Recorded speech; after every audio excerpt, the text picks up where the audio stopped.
been, County. oh, okay. Yeah. What was that for? I beat down Rainwater, Holt, and Sexton for $59,000. Oh, Me against them, no lawyers. huh. But I'm good. Let's go. Let's go. Okay, we're good? Yeah, let's go. Okay. And we have, how long, do we know?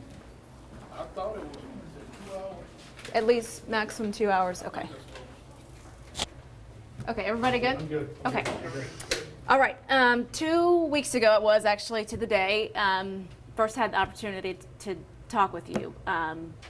Take me back to that day. That was at the Pulaski County Courthouse as we were, Sheriff's Office, as you'd been questioned for several hours on end. Take me back to that day. To the when I was coming out at night, they just continued. The detectives had continued to question me for hours. I think they undercut it as far as the time went. They questioned me probably starting about 10 a.m., 10 to 11 a.m. until 1 a.m. the following morning. Just kept me in a room and like they would rotate in and out. But I believe overall it was about 9 different detectives. When did the deputies first get in touch with you? When was the first time that you had any contact with them? I believe it was when I got into a wreck on Jacksonville-Cato Road. I was going about, I was exceeding the speed limit. I was going about 50 on a 90-degree curve, and I went down into the ditch and hit a concrete pylon, and it immediately stopped the vehicle. Didn't have a seatbelt on, and after I was out the vehicle and sitting on the side waiting for the ambulance and stuff, there happened to be multiple sheriff's deputies behind me and a few Sherwood police officers behind me, and it's like, well, I guess I was being followed actually too. Do you think they were following you at that point before you got in the wreck? I believe so. Okay.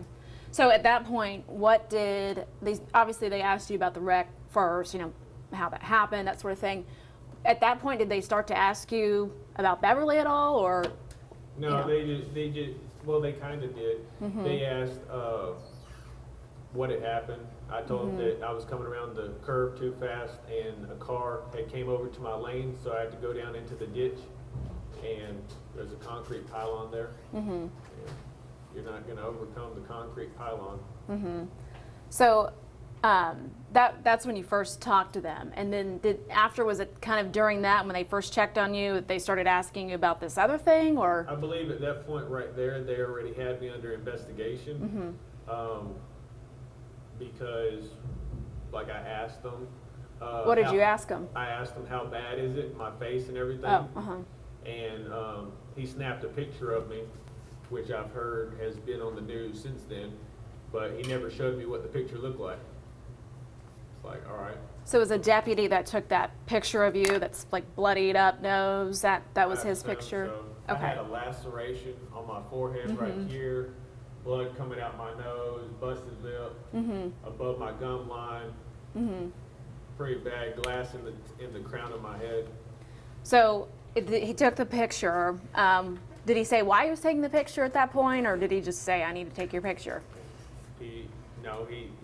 I asked what I looked like, and he snapped a picture like he was going to show it to me, but he never showed it to me.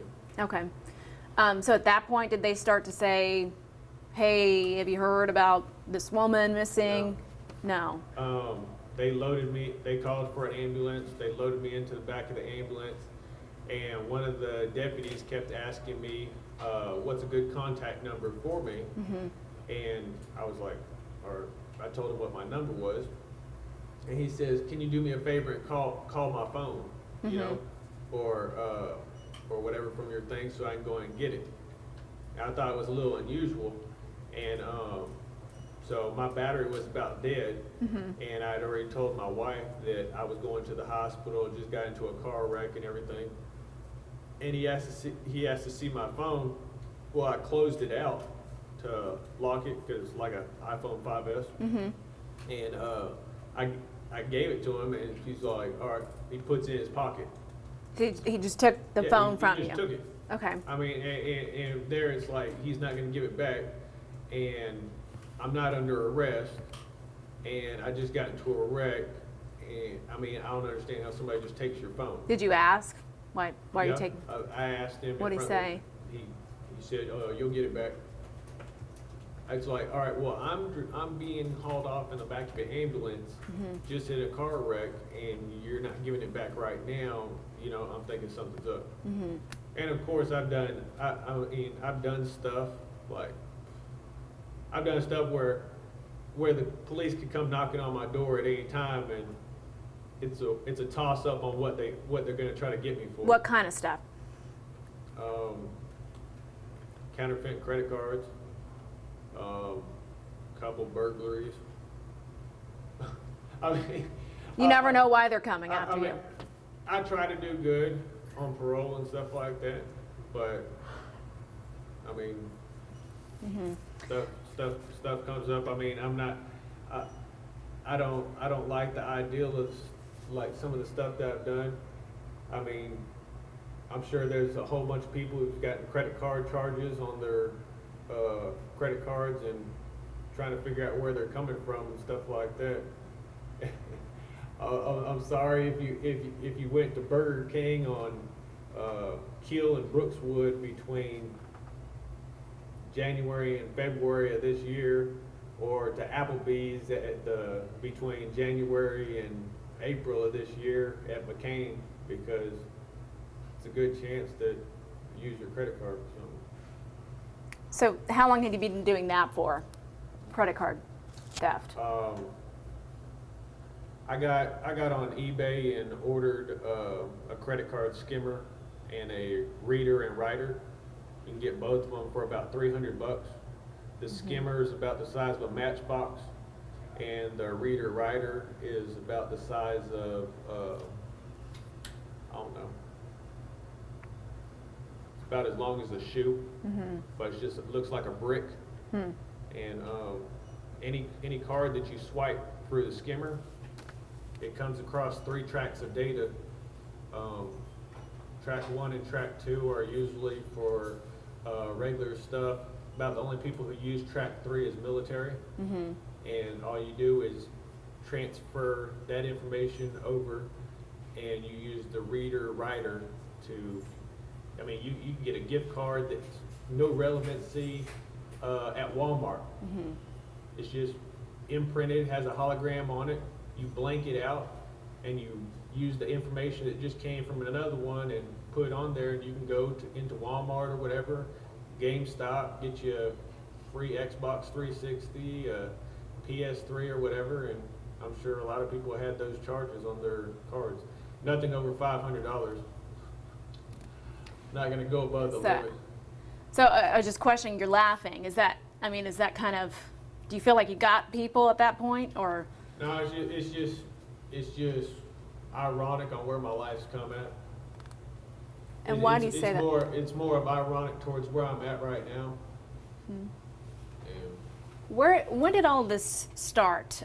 This credit card theft. When does your criminal history begin? Probably when I don't know. I mean, what, the first time I ever stole anything? Sure.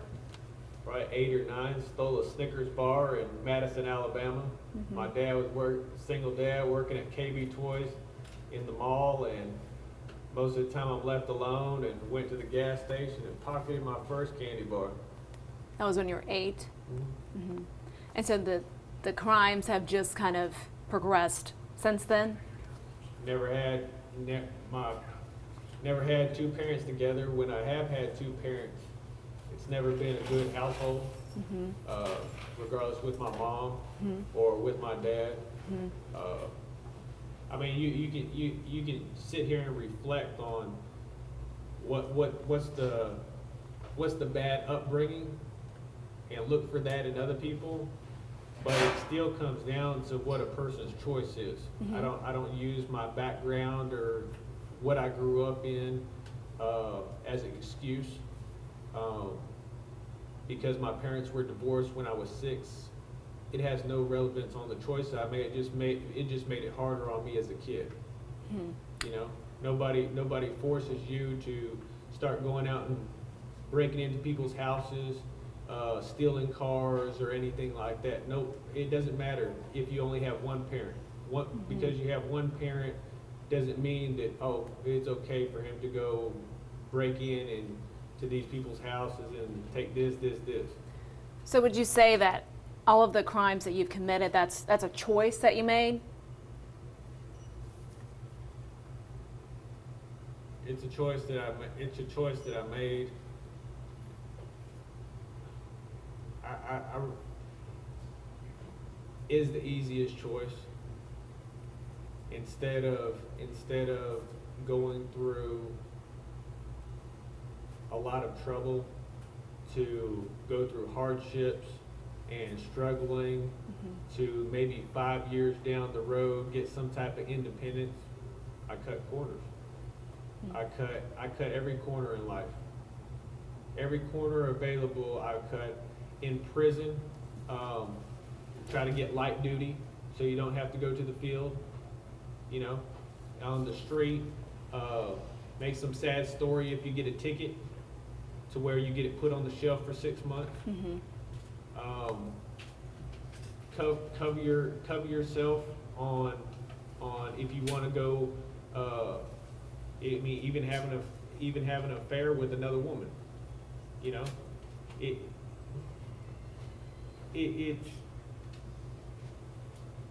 just constant. It's just really not wanting to just fit in with society, I guess. I mean, you yourself, you go to work in the morning, you get a check each week or every other week, and you pay your bills and stuff like that. I look for ways to make extra money. I mean, I'm not trying to go drive a Bentley or smooze it up with Jay-Z and Beyonce, but, you know, I like to make sure that I have enough money where if I want to go to Magic Springs on the weekends, that I can go to Magic Springs on the weekend, I can eat, I got gas money, and I can have fun while I'm there. I mean, I've also counterfeited those season passes too. At Magic Springs? Yeah, Okay. another thing to do, I mean. Yeah. So, I have to ask you, you kind of talked to me about how this all progressed. Theft type charges, counterfeit, money, that sort of stuff. How did that lead to, because you have admitted to kidnapping Beverly. How did it go from something like that to this? Let me clarify something. Let me ask you a question. Where do you get the admitting to kidnapping her? I was told when we were walking, did you kidnap her? And we had been told from prosecutors, you did not answer that, but we have been told from deputies that you admitted to kidnapping her. No. So, but they did say that you did not admit to killing her. I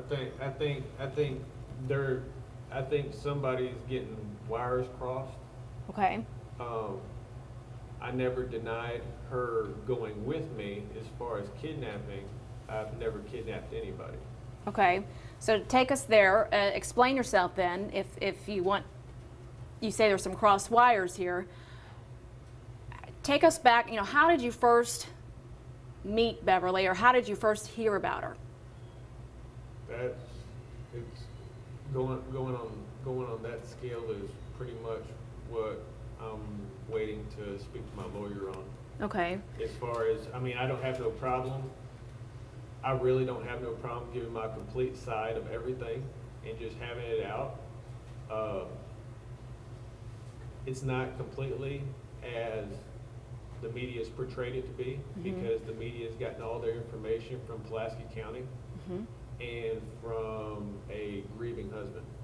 Okay, so if that's the information we're given, you can respect the fact that I do want to get your side of things. I've asked my lawyer, I've just recently sent him a letter to where I've asked him about completely giving my side, and right now I'm just waiting for his response. with having legal representation and with having somebody there going out their way that's not a public defender to defend you and be there by your side through the midst of things, and to not at least have enough respect for them to talk to them first. You know, it would kind of be like, it would be kind of just be like just taking his kindness for weakness.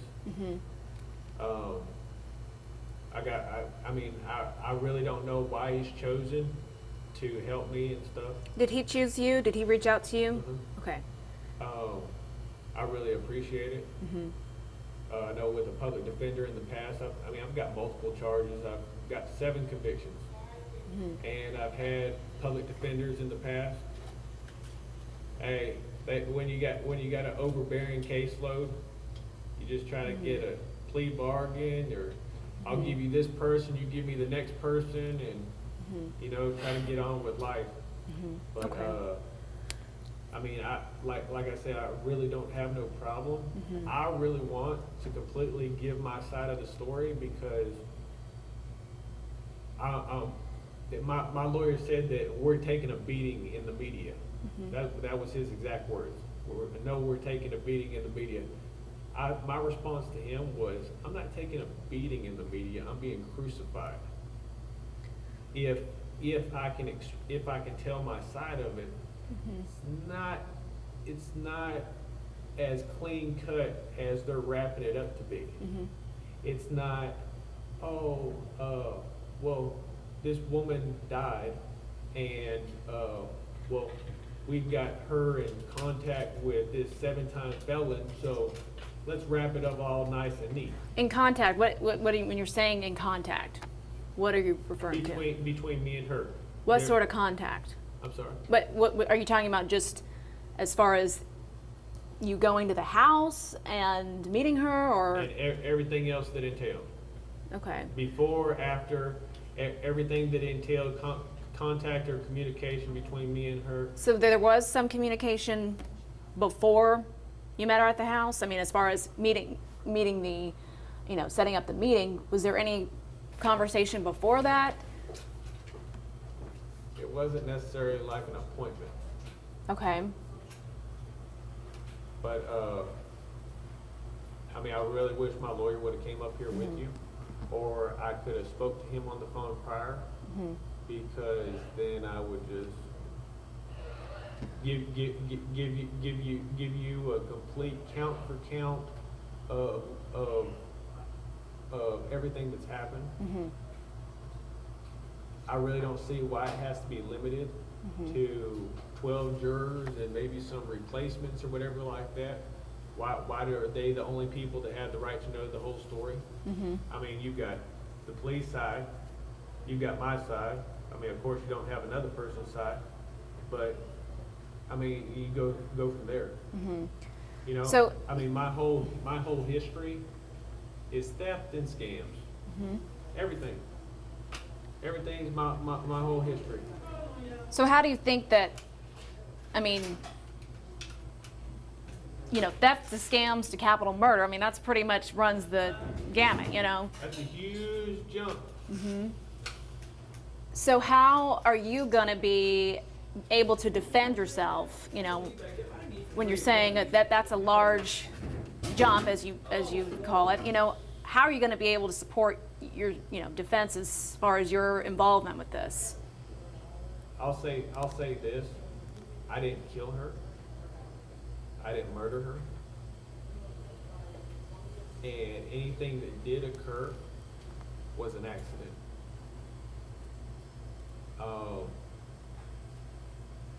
I could prove it. I mean, it doesn't really matter if everybody that I've encountered between being arrested and up to now thinks that I'm a piece of crap, that people yell at me, that albeit some police officers have said, can't wait to see you with a needle in your arm and stuff like this. It's like, wow, You're just basing everything off of what you've seen off the news. And, I mean, that's the reality. I mean, that's the potential punishment, you know? So, yeah, I have to ask you, you know, how are you going to defend yourself in this? I mean, and I understand that, and essentially, regardless what my lawyer says, it's always it's still having a second person on your team, whether I have the final say as being I'm on the chopping block, and he's my defense attorney, or whatever. I respect him enough to want to know his opinion, to want to know, to not just blindside him, you know? I mean, if somebody was to do something that was on your team that was critical to you in general, you would like to have a heads up before it happens and not just get blindsided. You know, I mean, it's just more of a respect thing than anything. And I can If- if- understand. If I had a phone right now and I could go over it with him, I could have an answer in about 30 minutes. And I wouldn't care if I speak to you, other news stations, whoever. I mean, it doesn't matter. The only reason I'm not is because he asked me not to. And I mean, as far as everything that we're covering, you know, I don't mind speaking about none of it. Like I said, unless it has to do with specific details about what occurred that day. I mean, I'll speak about anything because evidently the newspaper the Democrat Gazette has a thorough accounting of my life. so you said you would speak about some of the details. No. You would not, okay. It does sound to me, Arron, like you do want to clear the air with some of the stuff. So at this point, and I can understand how you'd want to have, you know, your respect of your attorney. Is there any point, any part of the reporting that you've read, because you have been able to read some of the reports, that you just said this is absolutely false? This is not what happened. Is there any part of it? A huge part. But what you're asking me is basically trying to, you know. But the kidnapping's false. I mean, somebody goes with you of their own free will, they're not being kidnapped. So you're saying that Beverly got in your car at her own free will that day? Okay. What was the conversation, just so we can support that fact that she did get in the car willingly with you? What was the conversation before that? That has to go with my whole defense on Okay. what I would like to say. Okay. If I gave you that, good grief. I mean, it's not rude. I mean, no. Ask yourself this: no matter what it is, the TV, the newspaper, everything that I've seen, USA Today, there's no motive. All right.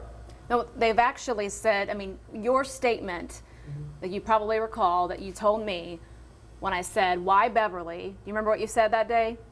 What was it? The Rich woman. rich woman, rich broker. So, and the deputies have described it as a crime of opportunity. Do you think that that particular statement is what led them to that? To thinking that they could classify this as a crime of opportunity? What's a crime of opportunity? It would be an opportunistic thing for you as far as getting some sort of money or getting some sort of compensation. I think their ideal of compensation and my ideal of the perks of messing with a older, well-off woman is two different things. Okay. And I think that if a person looks at this, aside from the pictures that are being posted of me looking all homely in handcuffs and her glamour shot that is posted on everything, I mean, you're not gonna post no pictures of me at my best, you know? That wouldn't represent the great criminal. But, people can use their imagination on possibly what could have been happening without me going into details. Right, and that's what we only have to use right now, you know, unfortunately. So, you asked earlier about my wife and how long I've been married. My second marriage, haven't been a good husband. We started out great, and it hasn't been good. I'm not one to give up. I've got my flaws. I've cheated on my wife. Cheated on my wife a lot. The whole I believe some story said that I'm on different sites. Let's see, I'm on Plenty of Fish, that's POF, it's an app for iPhone or Android. I'm on Meet Me, it's an app. Adult Friend Finder, it's an app. what are you looking for? No strings attached encounters. And since this is for the news, I won't say what type of encounters, but it's not to talk about baking. But How long have you been on those sites for?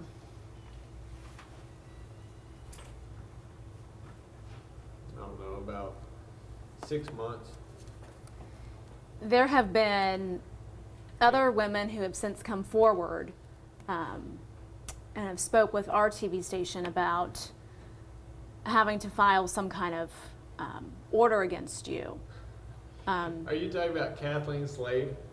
We're not going to be revealing anyone's Oh. names. I know in the original report we didn't reveal the name, so I'm not aware of the Alright. person's name. So let me ask you this. You hear about, we hear about your connection with Beverly. We hear about these other women coming forward. Now you tell me that you are These other women coming forward. talking about these charges they had to file against you, restraining orders, that sort of Elaborate. thing. It was a woman who came forward who said that she had to file some sort of a restraining order against you after dating you because of harassing communications, that sort of thing. Does that ring a bell at all? Would you like the background of that? Sure. All right. What's the context? Her name's Katie Slade. She was originally friends with my wife, lived 6 houses down.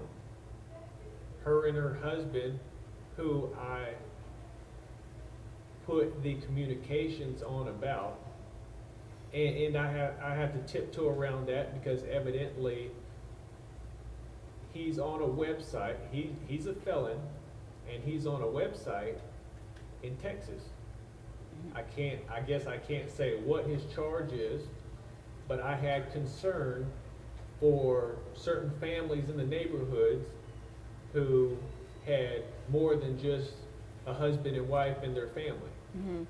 And so I made copies, screenshots of the website, her husband that was on, and posted them around the whole Gravel Ridge neighborhood, 200 flyers in color. And that's where the harassment by communications came from, because it had his address, which is her address. And my lawyer at the time, Milas Hale, Senior, she tried to say that, I did this and I did that and that I'm harassing her, nothing like that. No, I've taken a video of every person I've ever had a sexual encounter with, because stuff like this. Wait, back up. You have a video of every person you've had a sexual encounter with. Were they aware that they were being videotaped? I think that when in the judicial system, when a woman gets mad at a person and says that he did something against her will and that the guy is given an equal opportunity, then I think that there might be some change there. Then women get mad at friends of mine and they've gotten charges. So it's point blank question here. And you are divulging a lot, and I appreciate your honesty here, but I just want to backtrack here. So you're saying in your defense, you have had some sort of videotape going during a sexual encounter with most of the women you've been with. And they are aware of this, that this is going on? That I mean, after the fact. you tell them after? I mean, sometimes they don't care.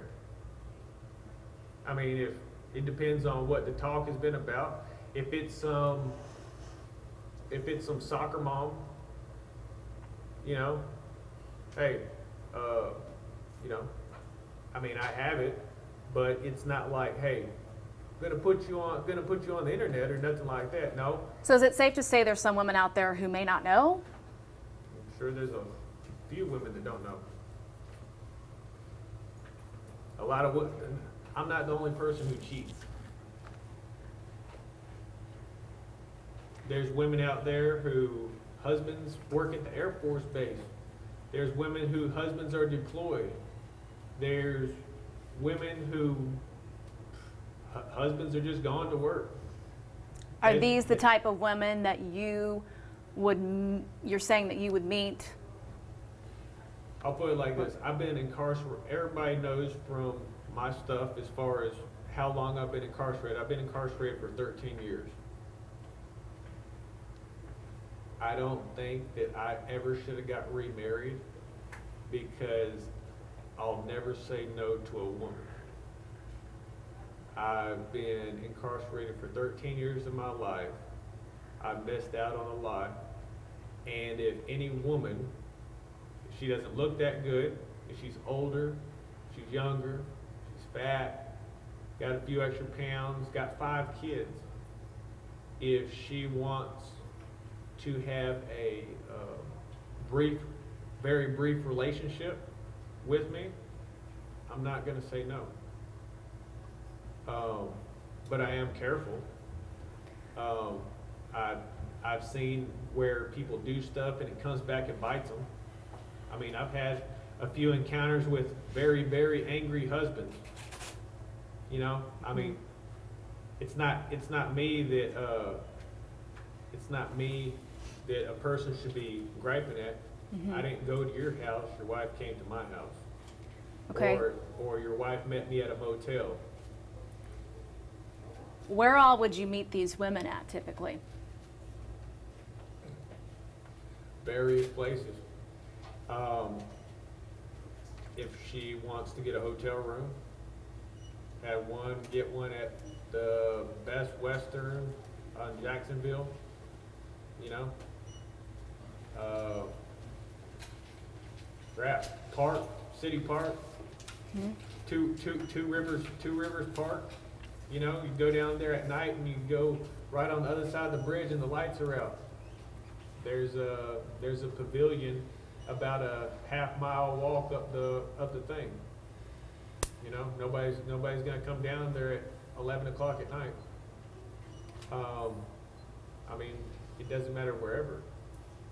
So let's say, like in the course of the last year, how many women would you say you met at different locations for sexual encounters?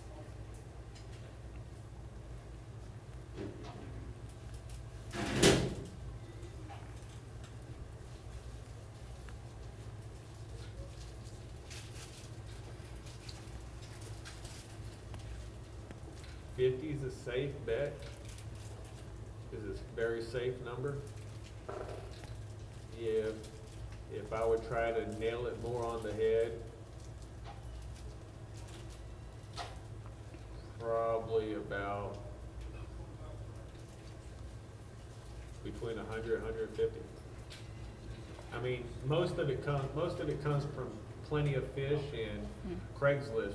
I mean, I've had ads on Craigslist where it's no strings attached, you know, if you're unappreciated, if you just want somebody to spend time with, if it's been a while since you had a guy companion, if you don't want to go out, if you don't want the pressures of dating or anything like that, you know. You would post an ad for yourself Mhm. about that, okay?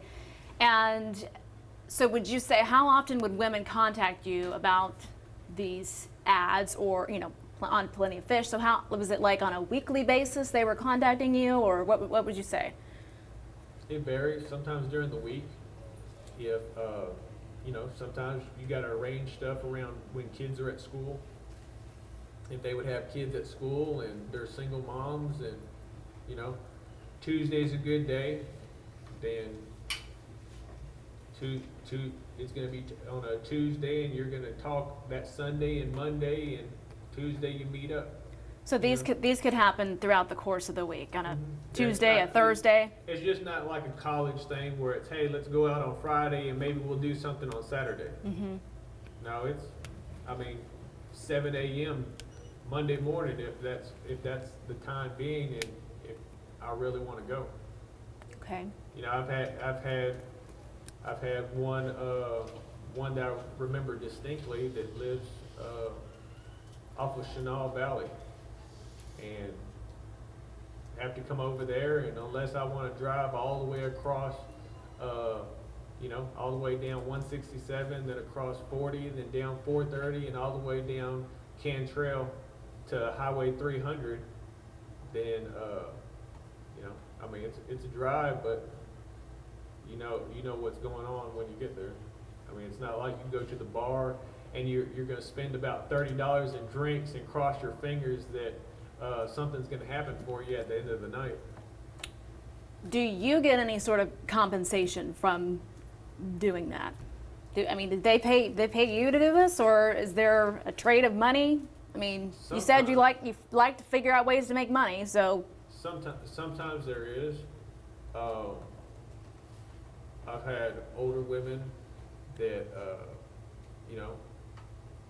give me different stuff, like here's $50, here or whatever. It depends on what's worth something to them.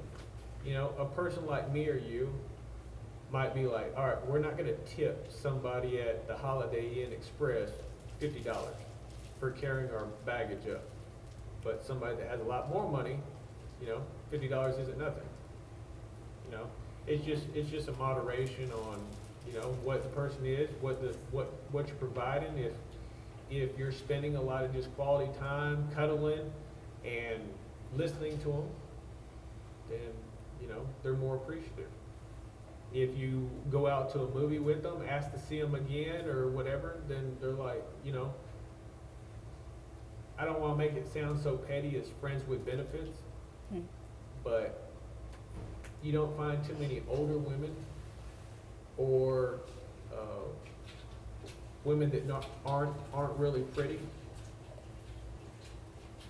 having somebody just give them one-on-one attention, when that's something that they crave. Arron, the only next natural question for me is, did you have some sort of communication with Beverly about this sort of meeting?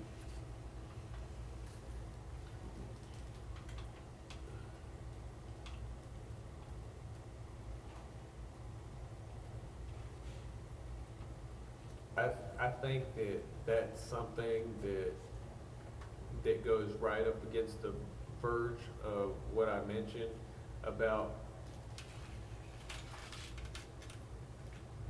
it's not just having respect for my lawyer.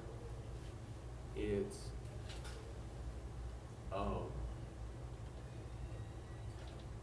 I feel bad about everything that happened. I have respect for her family too.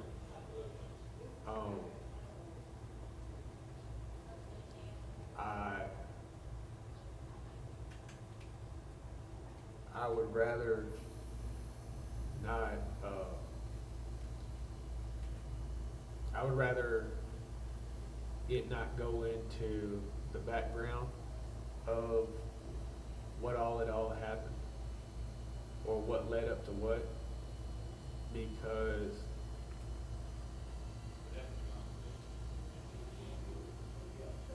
if it was my wife or my mom, then I would like to have the best memories of them. And I really don't want to do anything that would contradict any of that. But at the same time, I don't like every day people looking at me like I'm a piece of crap. That I just don't even deserve to live. You know, I don't do much. Criminally, I don't do anything worse than a lot of people in prison. You know, I don't sell drugs. I don't even do drugs. I'm not. I'm not doing a lot of stuff. I'm not raising a lot of mayhem. You're not seeing me on America's Most Wanted. But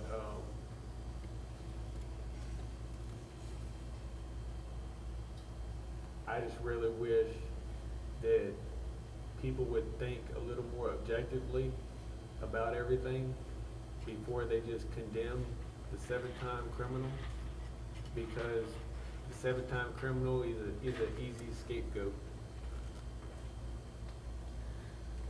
It wraps it up pretty nice and neat, having me to put everything on. You mentioned that what happened to her was an accident. It's safe to say that the end result was not what you had planned or hoped for?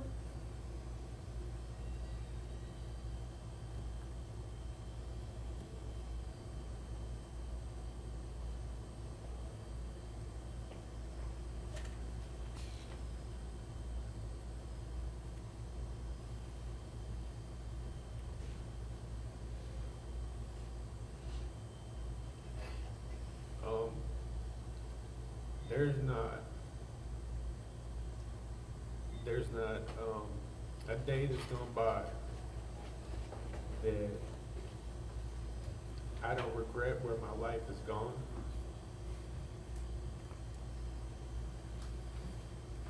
I've ruined a lot of people's lives just by my interaction with them, my involvement around them. I'm sure a whole bunch of people are trying to straighten out their credit reports because of me. But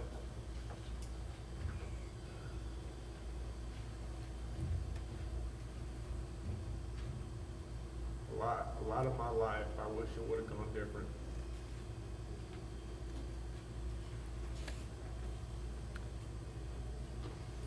It would have less impacted a lot of other people's lives. And who knows where we would be at today.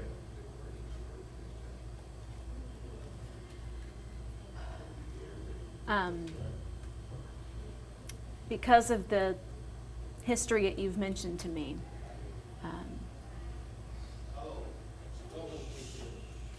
was there a,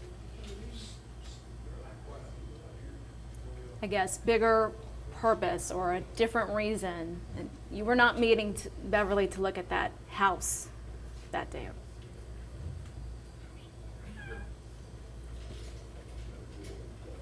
So these encounters that you mentioned, was that achieved with her? I'm not gonna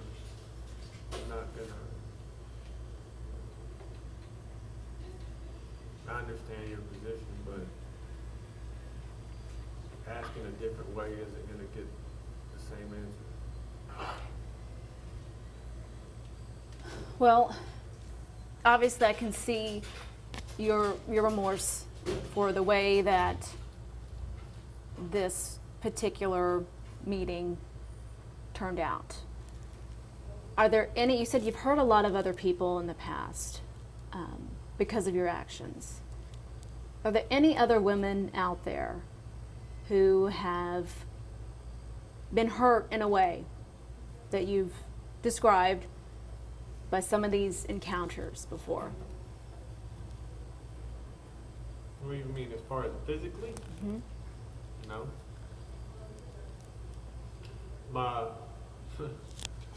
I'm a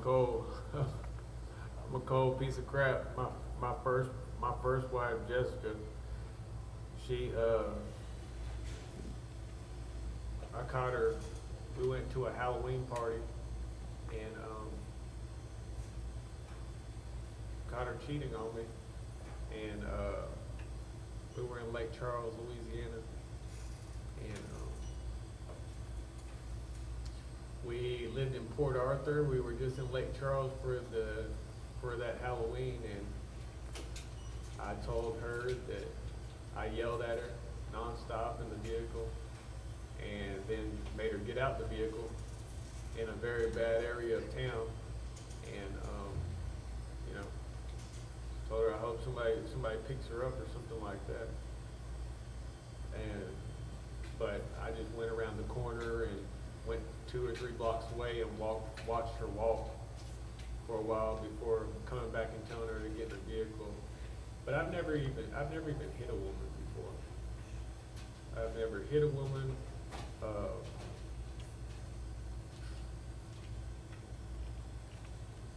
I mean, I've been slapped by my current wife.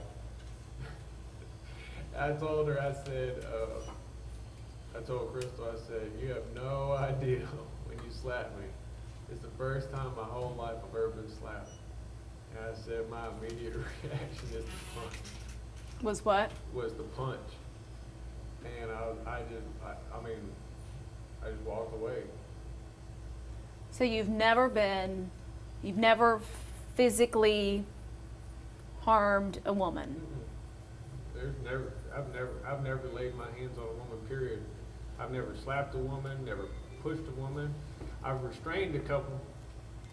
When they start flinging the fist, yeah, I mean, I'll bear hug them. But, so Arron, when you say that, you have a kind of a smile on your face. So is it? No, you're making me think of just past relationships, and you're not when you're asking me about like the chaotic part of a relationship between a man and a woman, mm-hmm. you're bringing back a whole bunch of dramatic mm-hmm. women that I've been involved with, and they're just coming by real quick. So,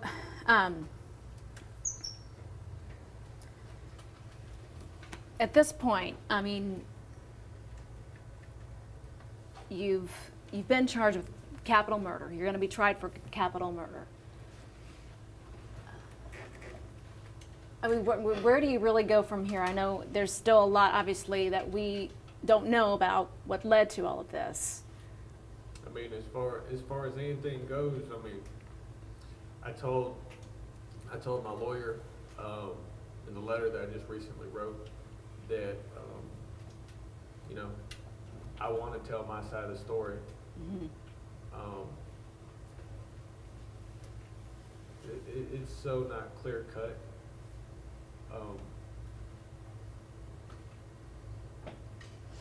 I told him the guns are gonna sink me regardless. I'm a 7-time felon, and I had four guns in my house. I mean, did you ever think I probably shouldn't have these in here? I mean, it's not like I was gonna go do a drive-by with single shot hunting rifle and a single shot shotgun that cracks open. It's not like a pump shotgun. It's not like what you're gonna see on Terminator or anything that has a clip on it. Every one of them takes one shot at a time. Hmm. But they're still firearms, and I'm still a felon, and they're still gonna hit me. Mm-hmm. So, how is the relationship with your wife? Have you spoken with her at all? I haven't spoken with her. That's one thing I've asked my lawyer about. Since I've been arrested now, since I've been locked up for 2 weeks now,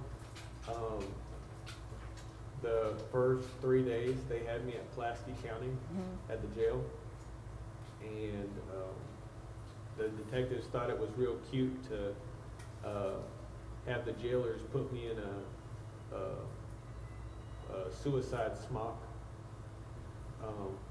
I guess any deputy can have a person put on that status, but only psychologists or a psychiatrist can take you off of it. And so while I was there, that's the status I was on. There was so much media attention that my wife had to change her number.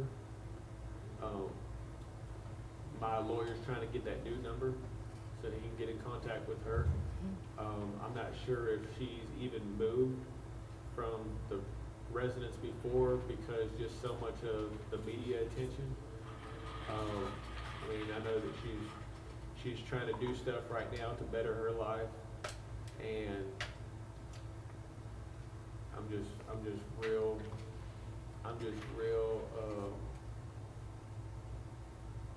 I just regret a lot that it's another person who I've hurt just being in contact with their life. You know, I love her to death, but I mean, look at everything that's happening with her, with just having been married to me. It's been a lot, right? Did you ever admit to her all these affairs that you had?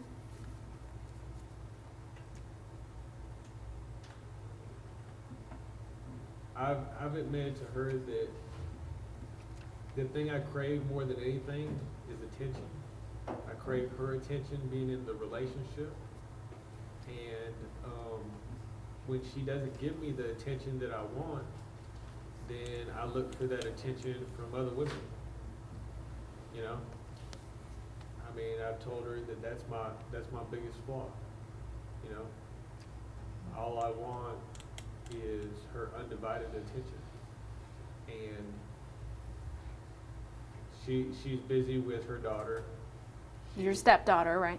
Yeah, she's busy with her. She's busy with school.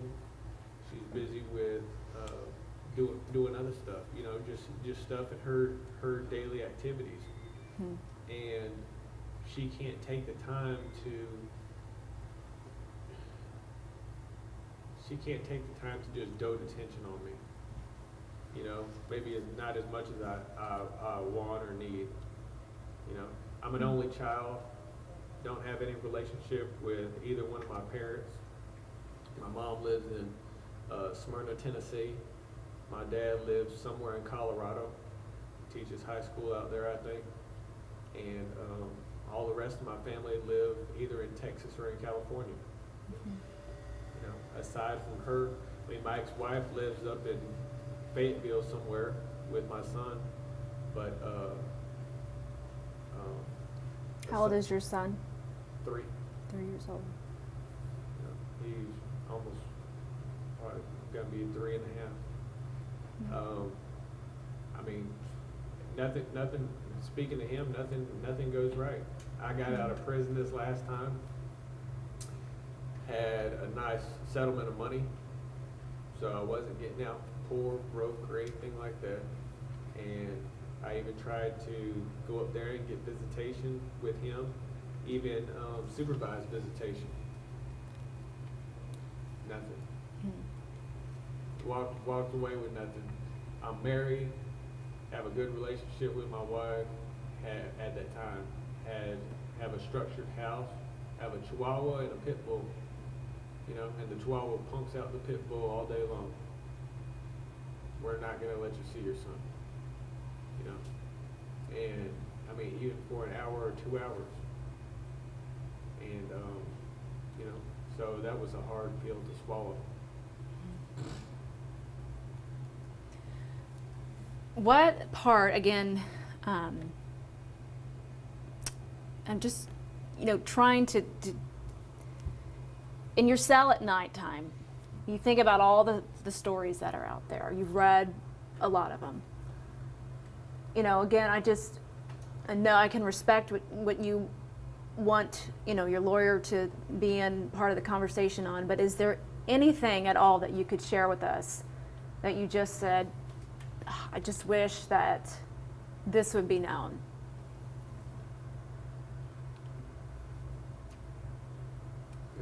There's a bunch. There's so much. I mean, I wish I could just sit here and lay it all out, I mean, if he was a public defender, screw him, I wouldn't care. But he's not. He's an actual paid attorney. He's very good, and he's chosen to represent me. And I mean, I have a little bit more respect for him than that. He's everything he's promised to do so far, he's done. I just want to touch base with him and get on the same page with him, because of course he has defended me against the charges, and I can't sabotage whatever motives, plan, designs, or anything like that he has that he would like to do, other than talking about pretty general stuff. I mean, I've went into a little bit more stuff with you than I probably set out to do, but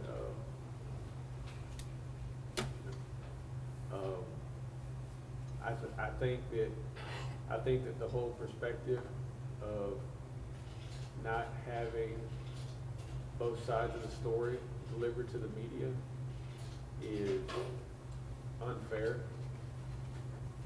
I think that it's not fair for law enforcement to portray whatever they feel like out there.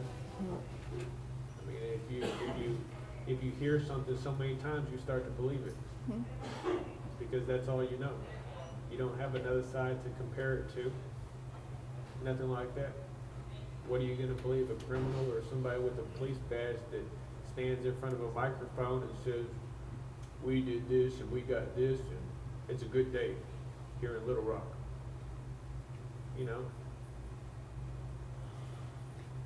And that's why we're here today, and like I said, my job is to tell, as much of the story and as much of the information that I can, so if there comes a point where you are able to reach out to him and get some, another opportunity where the both of you could be here, I think that's something we would be interested in if you're willing to do that. But that's why we're here today, is to do our jobs and tell the full side of this. So and I want to I took some notes here. I just want to make sure I was clear. You said at some point in like a given year, these encounters with these women, you'd say upwards of 150 women a year that you would meet at a certain place. Not at a certain place. Just not at the same place, but a variety of places, It's right? not like, hey, let's all meet at the Cowboy. Right. I don't know where that is, but The Cowboy? Are yeah. you serious? She hadn't been here that long. No. Yeah. Oh, I'm all like, you're She joking. hadn't been. She hadn't been here 6 months yet. Yeah. So. I think even the governor knows where the Cowboy Not is. aware of the Cowboy. But just so to be clear here, around 150 women that you would have these sort of relationships with, encounters with, a year. But how long? When did this start? When did like the whole? Whenever you get out of prison. And that was August of last year. August of last year. Okay. Like, hey, I'm free. It's like, hey, I can actually hook up with women. But you got married. I mean, it's like, hey, there's a thing called Craigslist where I can just put an ad on there, and these women are just gonna get at me. You know, I don't even have to do anything. I don't have to take them out on dates. I don't have to do nothing. And that's gratifying to you. It's not gratifying. It's like Meals on Wheels. You don't have to go to the grocery store to shop for a dinner when you can just order it and having it brought. It's a lot more simpler. It takes all the effort out. Okay. Anything else you want to say today? Wish my lawyer would have came with me. It would have been a lot more. It would have been a lot more eye-opening of an interview.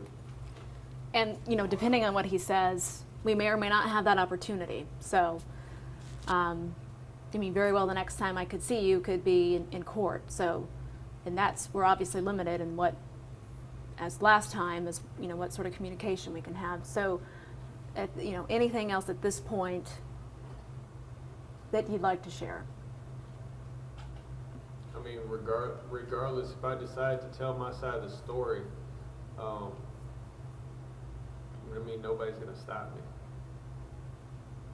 You know, the only thing I'm doing right now is not blindsiding my lawyer. You know, it's something I want to do regardless. But when you have somebody actually on your team, you don't do something without letting them know first, because then it's not a team, it's just you. How many other media requests have you had? I'm sorry. How many other media requests have you had? Requests for interviews? Oh, none. I've had a couple through him, but not directly. Okay. Well, on the record, could I get you, if we would like to do a second interview with him here, would that be something that you would be able to accommodate us with? Okay. Well, I'm just trying to think if there's anything else at all today that we could cover. Y'all did a pretty good job of running out the courthouse to try to get back around to me when they blocked off the hallway. Oh. Yeah, we never know sometimes where you guys are going to pop out at. Anything else you guys want to ask? Okay. I mean, ultimately, other than the gun charge, you think other than the gun charge, you know, which, like I said, it's The gun charge is on me. exactly. I mean, do you think you'll walk out of these jail cells one day? Might have a walker. They'll still bury you for gun charges. I'm already a 7-time felon. You know, one thing that I don't really understand, just to touch kind of a little base on, there's been a little bit of political stuff about me and about charges and about me being on parole at the time. I really don't understand how it's relevant to anything. I mean, of course, it's election year, you know, and people want to put their firm hand down and make somebody as an example or whatever like that. But I mean, everything that occurred would have happened regardless if I'm on parole or not. You know, just because you're not on parole doesn't mean that you're going to act any differently. So hearing from someone who is, that you're saying that really wouldn't stop you from.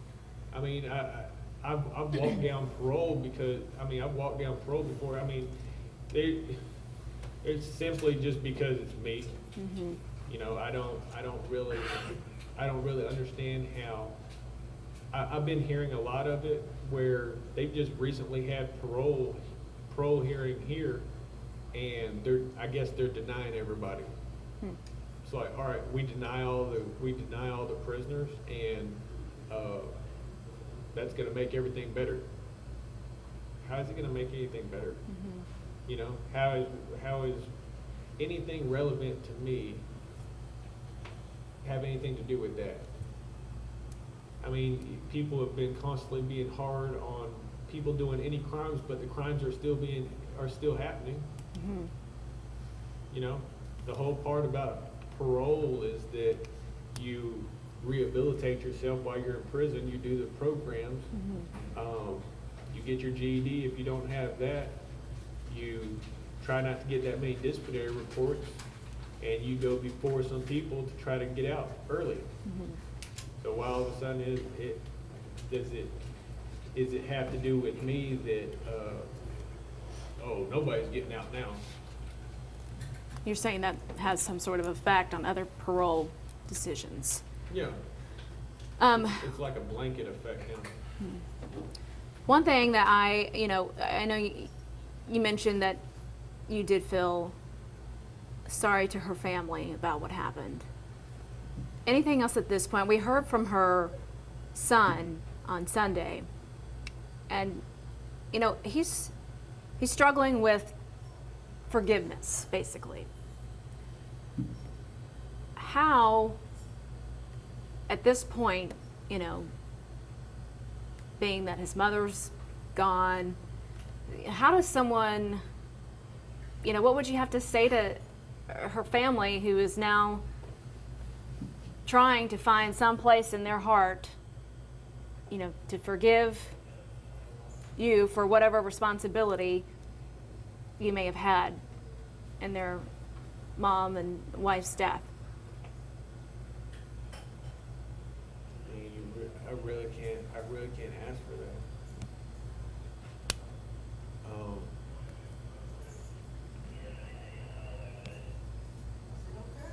It's just something that a person has to work through.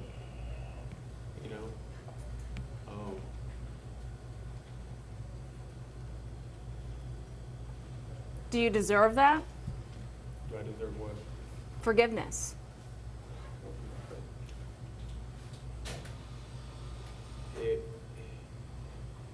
If I would have been a better husband, none of this would have even happened. I don't think I deserve forgiveness from a lot of people.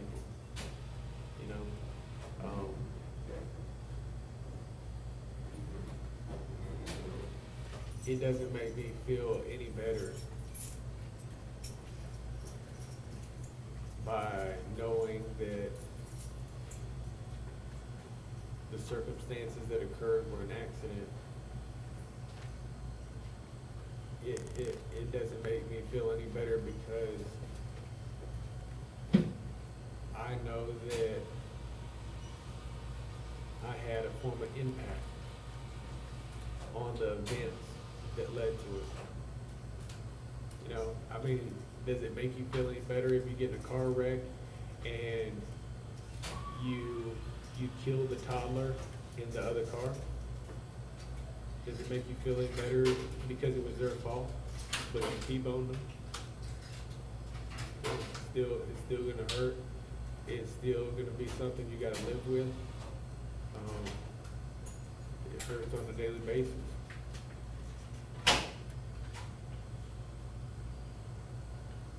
Just because you know that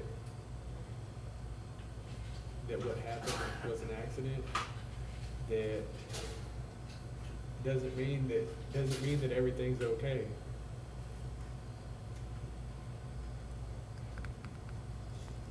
It's just an accidental death. I just wonder why something like that wouldn't have been reported. You can never imagine being in my shoes.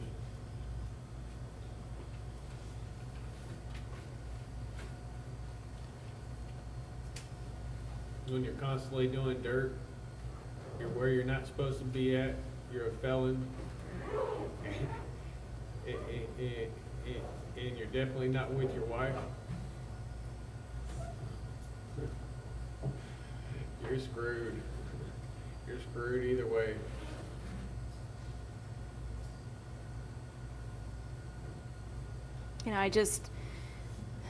The fact that, there had to be this search, and then to find out you know, that her body was just buried somewhere, just put aside somewhere, just put away somewhere. I mean, I don't know where that comes from. If it was an accidental death. It comes from having a very bad, I don't know, upbringing, where you came from, the environment you grew up in. If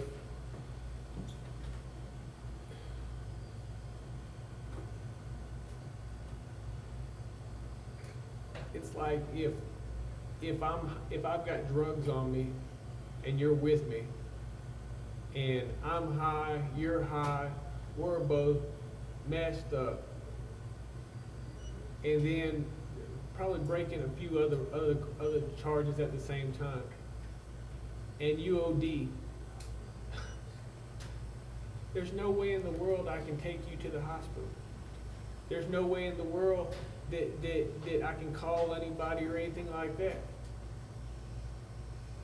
I mean, there's not. I mean, the first thing you do is panic.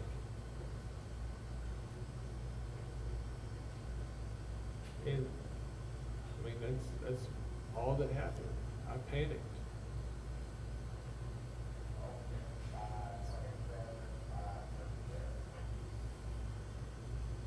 There's some sort of drugs involved in this?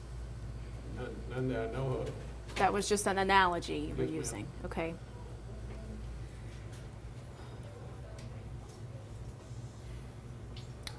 So you panicked, and from there it's just, what do I do to cover something like this up? You made a big mistake, and you hope nobody finds out.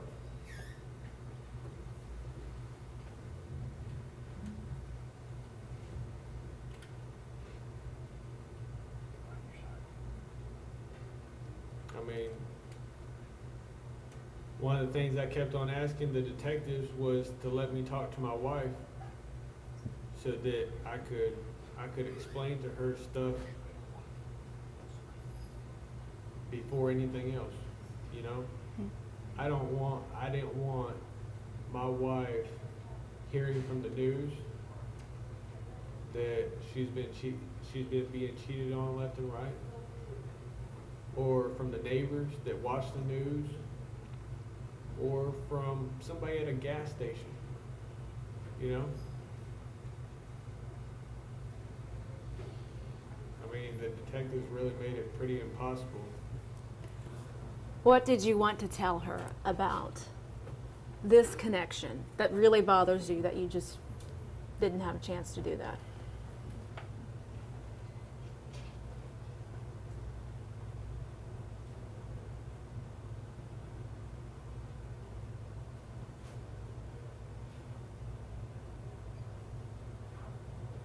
I just messed up.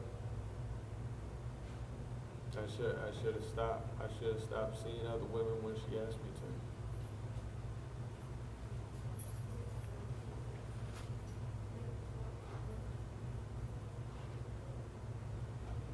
to. I just didn't want her to hear nobody else.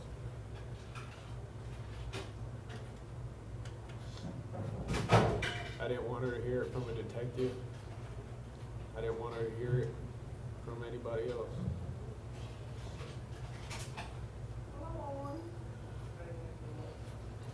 You mentioned, Arron, that you panicked. At what point did you say, this has gone too far, this is not what I had planned? I can't really go into that.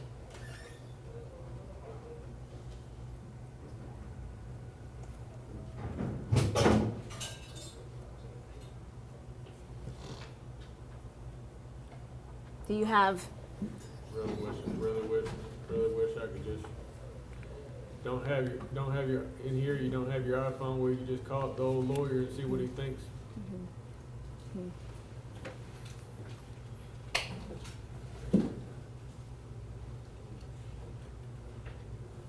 do you have any sort of, detectives found her body near a place you used to work. You mentioned that point when you were panicking. I mean, do you think, did that cross your mind that this could be a place to hide everything? No.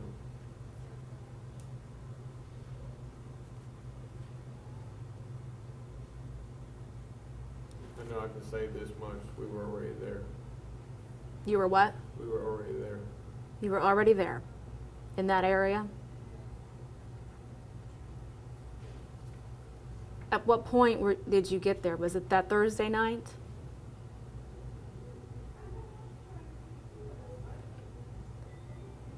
When did the panic, as you mentioned, set in? Was it on that Thursday night? You tried about 5 different ways, and I mean, if you could just go and, like, I don't know, if you could talk to my lawyer or whatever like that. I mean, I really just want to give in and just lay it all out. I really do.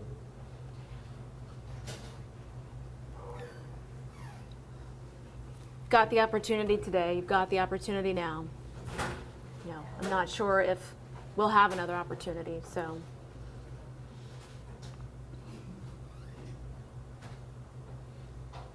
Well, as soon as I hear from him, you're more than welcome to come back and get the complete story. Okay. Anything else today?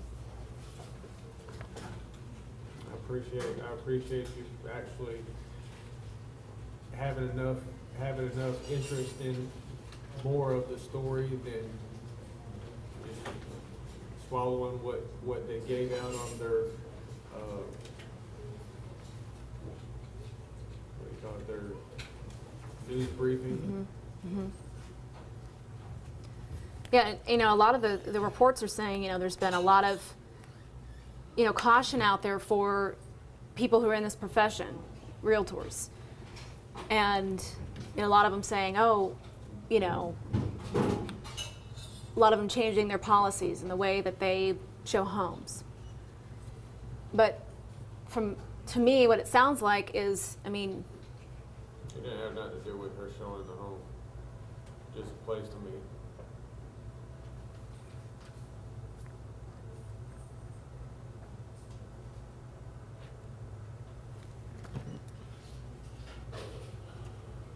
okay. Is there anything else today? No? Okay. You guys think of anything else? Okay. Thank you for your time. If you could, ask your lawyer. Of course, we want to be respectful of what, his representation of you. If that's something that he would agree to do with the two of you, we'd, be happy to come back and do that. So. Like I said, if I could call him and talk to him about it, I could have an answer quick, but it doesn't work that way. Here you gotta write a letter and just wait for an answer. Okay. All right, well, if that's something you are genuinely interested in, go ahead and do that. And we'll be in touch with the staff here, and maybe we can coordinate something further. Okay? Thank you for your time today. Do you have his phone number? I do. I know that we've contacted him before. So Mr. Hensley, is that his name? About me? Mm-hmm. Well, he shot you down? I personally didn't get a response back that day, so, yeah. But, again, if that's something you'd like to do, we'd be interested in doing that. All right? Do y'all have an address where y'all can be reached at? We do, yeah. Do you know that address? We can get it to you through the jail staff. Yeah, he didn't have a pen and write it down, but yeah, Well, we'll get it to you through the jail staff, Yeah. so. Yeah, it's just the station, 1401 West Capitol. Yeah, I know, yeah. You need anything else? I'm good. Okay. All right. Probably just get a shot of you walking out. All right.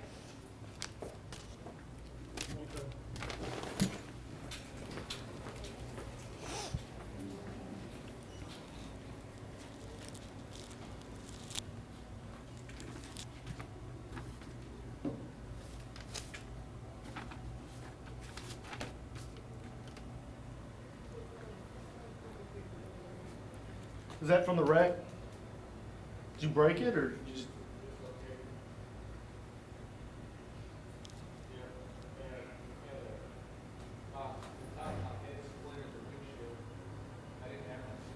Did you go through it? Did you go through the windshield? Hmm.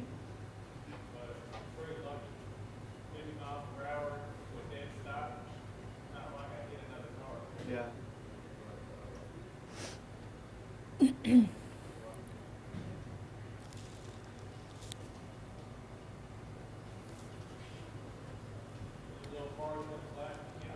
A little bit. A little bit. You're in a single cell by yourself? Do you have for an hour a day or something like that where you? Where you come out for, if you go around the thing, whatever, bust a lap around the prison, you see the dog cages out there. Ah, Like you get put into a dog cage. gotcha. And that's an hour a day? So the entire day you're by yourself? Okay. Yeah, they got me on administrative segregation right now because of, I guess, initially because of all the publicity. Mm-hmm. So do you still have access to the newspapers here? Or do you, Not really, just old ones from the law, the library. oh, okay. But, I gotta stop using those credit cards. The ones that you take here? Oh. Well, that's all we had of you.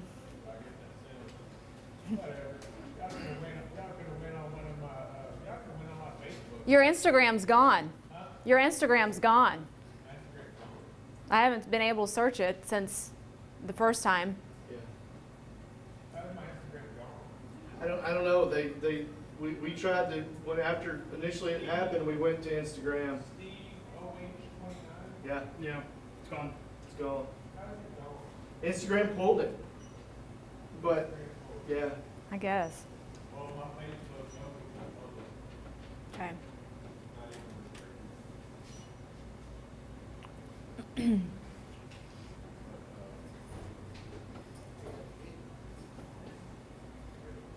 Are you still, you think you're still on, are you under Plenty of Fish and all that, under your first and last name?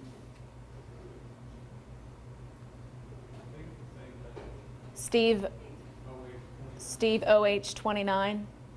Whoever, somebody must have found it because that's what I listed it under as a daredevil, Yeah. which would be whatever. I think it was Don Scott. Oh. I remember Don Scott posting something Oh, about okay. about it. From the Democrat Gazette, wherever they got that from. Could be the Democrat. I remember Don Scott name. Gotcha. Facebook's a little harder to find. Mm-hmm. Because you have a common last name. Common. Well, I've got the same name as lead singer of Saint. Oh, you do? Okay. On the search bar, I guess somebody found it. Hmm. On the search bar for searching out like a name, Mm-hmm. instead of Aaron Lewis, you just put in the email that's associated with it. I see.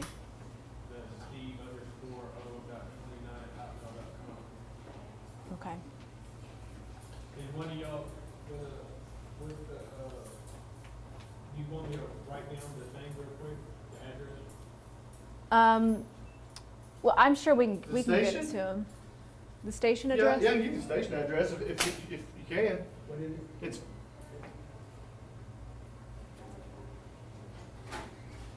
Do you know it? Yeah, it's 1401 West Capitol, Suite 104, in Little Rock, obviously. 72201 is the zip code.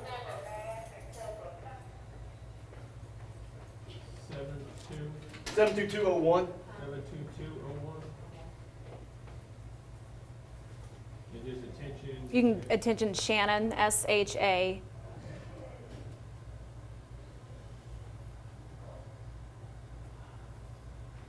N-N-O-N, Miller. And then Owen. Yeah. Miller. Mm-hmm. Do I need to put anything in there so you know it's me? Just if you want to sign your name and tell us you've got the permission once again from your attorney to do another interview, just let us know. It'll have a stamp on it that lets us know it's from here. Like, you know, everything that comes in, it'll have a big stamp on it.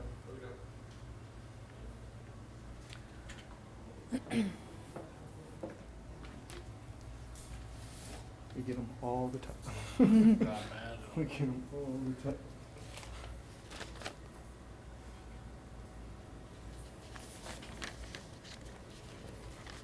When did we go? About 11:15. Yeah.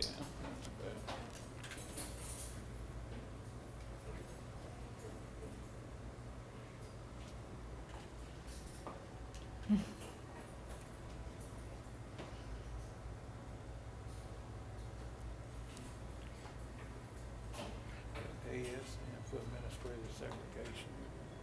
Oh, okay. That's what that's on the back. All inmates assigned to administrative segregation are given a one-piece jumpsuit. It's stamped on the back. I see. Makes it readily identifiable, but the reason they're not in two pieces is because they don't have less places to hide. Okay. Normally, we would strip search them, but Gotcha. And that's for administrative segregation, that's just, it could be for disciplinary behavior, or in his case, he's coming in off the street off a high-profile case. Mhm. That's not him. Don't mean he will stay in there. Vance, he's out of administrative segregation, so we got him